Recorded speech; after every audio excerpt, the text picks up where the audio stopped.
Sabe aquela sensação de que o dinheiro simplesmente some antes mesmo do mês acabar? Pois é, hoje a gente vai mergulhar fundo para entender por que isso acontece com tanta gente aqui no Brasil e, o mais importante, né, como é que a gente acha a saída desse verdadeiro labirinto financeiro. Essa é a pergunta de R$ 1 milhão, não é mesmo? Chega o dia 20, dia 25 e a conta já está no vermelho. É uma situação frustrante e, infelizmente, super comum. Parece um ciclo sem fim, né? Mas olha, pode acreditar. O primeiríssimo passo para quebrar esse ciclo é entender o que está acontecendo de verdade. E é importante a gente lembrar que essa não é uma luta individual, não é uma falha pessoal.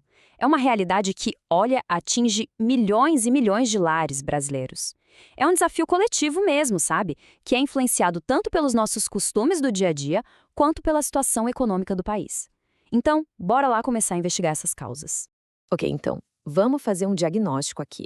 Para a gente poder achar uma solução, a primeira coisa é entender as causas, certo?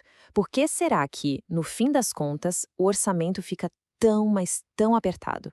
Vamos dar uma olhada nos motivos mais comuns por trás disso. E o mais interessante é ver como uma coisa leva a outra.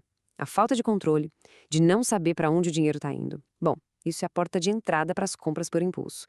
Sabe como é, né?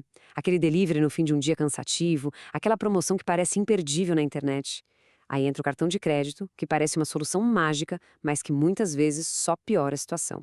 E para completar, se os custos fixos, aluguel, luz, internet já comem uma fatia gigante do salário, qualquer coisinha fora do previsto, um conserto no carro, um remédio, pronto, já vira uma bola de neve. E esse ponto do cartão de crédito é fundamental, porque ele cria o que os especialistas chamam de ilusão de folga financeira. É isso mesmo. A pessoa sente que tem um poder de compra que, na verdade, não é real.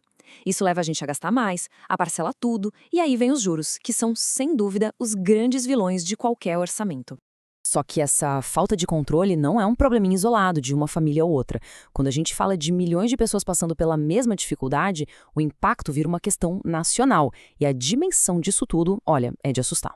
76 milhões. Para um pouquinho para pensar nesse número. É muita gente.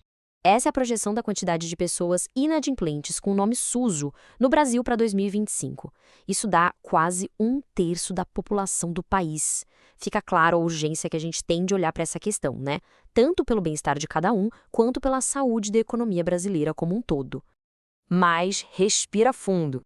Nem tudo são más notícias. Pelo contrário, a parte boa é que existem sim caminhos bem claros para sair desse ciclo vicioso. Chega de só falar do problema, né? Vamos focar no que funciona, nas soluções.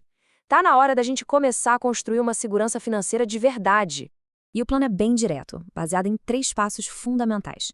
Primeiro passo, monitore tudo. É preciso saber exatamente para onde cada centavo está indo. Segundo, poupe primeiro. Aquela ideia de guardar só o que sobra, esquece. A regra de ouro é se pagar primeiro assim que o dinheiro entra. E terceiro, invista em conhecimento. Porque saber o que fazer com o dinheiro é a ferramenta mais poderosa que existe para alcançar a tranquilidade financeira. Vamos detalhar um pouco mais esse primeiro passo. Monitorar tudo significa, na prática, organizar as contas. Separar o que é despesa fixa, tipo aluguel, condomínio, que vem todo mês com o mesmo valor, das despesas variáveis, como supermercado, transporte, lazer, que mudam bastante. Só que fazer essa organização simples já dá para enxergar para onde o dinheiro está escorrendo e, claro, onde dá para cortar ou reduzir. Isso tudo se conecta com o terceiro passo, que é investir em conhecimento.